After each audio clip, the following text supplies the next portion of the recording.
Sawira. Yo. Wadi. About me you don't know food us.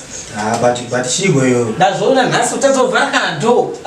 Sawira lokuzia uchojo unovhara do. Sei uchingosvika nguva dzekudya chete. Sawira. Sawira no ndo tokuona turi boere. Unatosvika bo. Okay, unowana kufunga kana yangu yekudya chete. Ndo paunofunga chete ba. Unoita kuronda wema kuti inenge rapatawo. Rice. Ibambe kutoza tumpungo. Aya poto chizomba kwako yewe. Wabone kubika. Sawira tupedza time kana ngati unoziva padhino zvanoshanda zvakaoma plus futi hakuna fudasi. Ndofanga nenzara. Unosimbisawo kana ngogutawo. Kwamutongo kunyara kuti uri muwangu.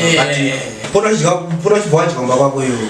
Sawira unoziva. But inini handizwe zina muna mata tunozi. Muna mato. Zvangu ngatitonde muna mato. Ndoti guteka. Zvishoma zviripo. Alright, ngatina mata. Ngatina mata. Muzita renyu baba ari mwanakomana nene mweya mutsvene. Amen. Baba ndawane futi pamberi penyu mukati menguva dzinedzi. Amen. Wese anokwata anouya kuzodya asina kukokwa ngachaye. Wese anouya kuzodya asina kudedzwa ngadurure manyoka akawanda emvura yegreen aya. Ngachaye singaite goresa achichaya. Mudumbu muchirwadza musingapore. Atona nouya chikwata panapa. Amen.